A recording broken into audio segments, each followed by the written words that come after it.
மீண்டும் உங்கள் அனைவரையும் ஏற்றிவிடப்பா ஐயப்பா நிகழ்ச்சியில் சந்திக்கிறதுல ரொம்பவே சந்தோஷம்.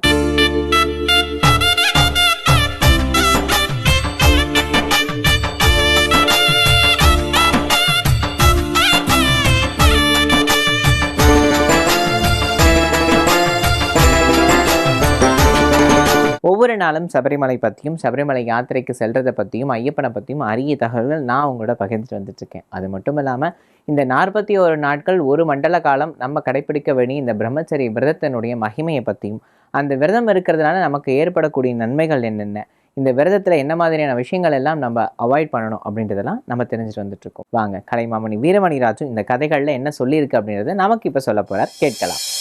சுவாமியை சரணமையப்பா ஏற்றிவிடப்பா ஐயப்பா நிகழ்ச்சியிலே நாம் தொடர்ந்து ஐயப்பனை பார்ப்போம்.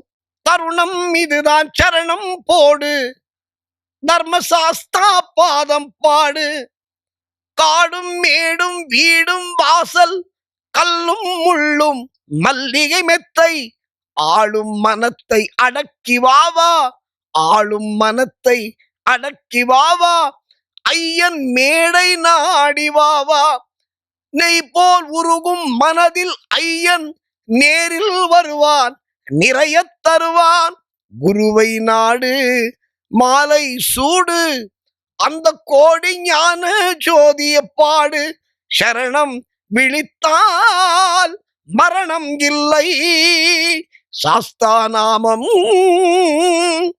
நமக்கு அருளின் எல்லை. அப்போ சரணம் போட்டா உடம்புல எந்த வியாதி வராது, சொல்லியாச்சு.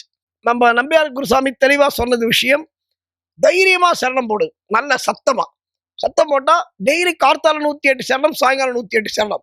இதுல கடவுளை பத்தி, கடவுளை கும்பிடுறதுக்கோ சரணம் சொல்றதுக்கோ பூஜை பண்றதுக்கோ வெக்கப்பட வேண்டிய அவசியம் இல்லை, கூச்சப்பட வேண்டிய அவசியம் இல்லை, இல்லையா? இது நம்ம உடம்புக்காக பண்ணிக்கிறது. அதனாலதான் நம்பியார் சாமி ரொம்ப அழகா ஒண்ணுன்னு சொல்றாரு, எங்க குருசாமிகள்லாம், இந்த விரத முறைகள் யார் சார் ரூம் போட்டு முடிவு பண்ணி எழுதினது அப்படின்னு நிறைய பேருக்கு ஒரு சந்தேகம் இருக்கு. இந்த விரத முறைகளை யார் சார் ரூம் போட்டு எழுத முடியும்? இதுல ஒரு சத்தியமான விஷயம் என்ன தெரியுமா? நம்பியார் குருசாமி சொன்ன ஒரு அற்புதமான ஒரு விஷயம். இதை விட ஒரு தெளிவா இந்த விஷயத்த சொல்ல முடியாது.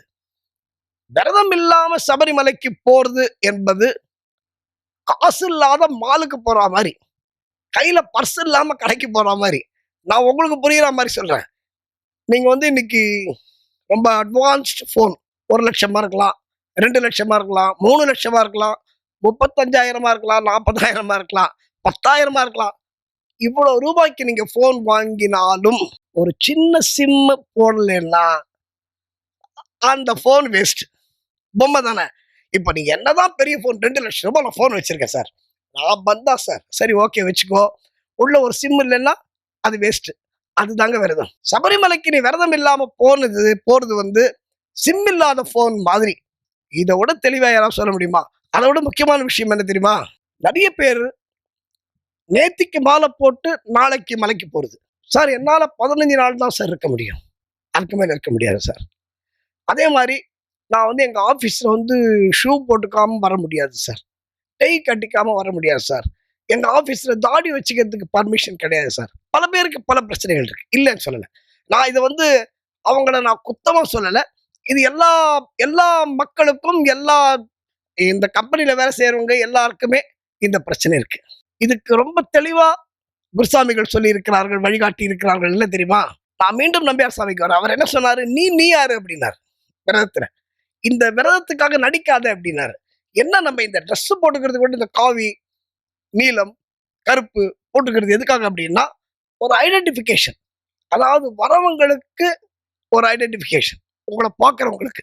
ஏன்னா சில பெண்கள் மாதவிடாய் இருப்பார்கள். அப்போ இந்த ட்ரெஸ் பார்த்தாங்கன்னா, ஓ அவர் மாலை போட்டுக்காரு சாமி, அவர் பக்கத்துல போகக்கூடாது அப்படின்னு இருப்பாங்க. இந்த லேடிஸ் விஷயத்தை பத்தி நான் பின்னாடி ரொம்ப தெளிவா சொல்றேன். நம்பியார் சாமி சொன்னது, அதுவும் அந்த சந்தேகமும் பல ஐயப்பன்மார்களுக்கு இருக்கு. ஐயப்பனை பொறுத்தவரை இந்த விரத முறைகள் யார் சொன்னது? பாகவதம் 18 புராணம் இருக்குன்றது எல்லாருக்கும் தெரியும்.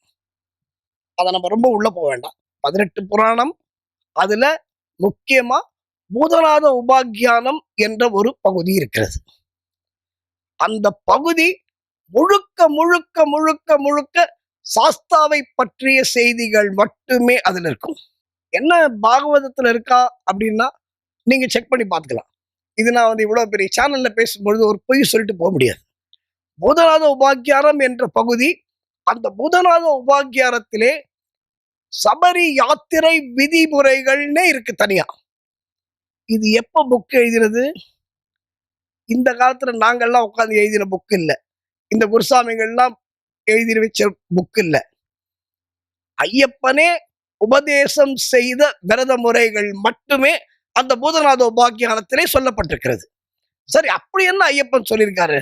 ரொம்ப ரொம்ப சுவாரஸ்யமான விஷயம். இதை நாம் நாளை பார்ப்போம் என்று சொல்லி, சுவாமியே சரணம் ஐயப்பன்.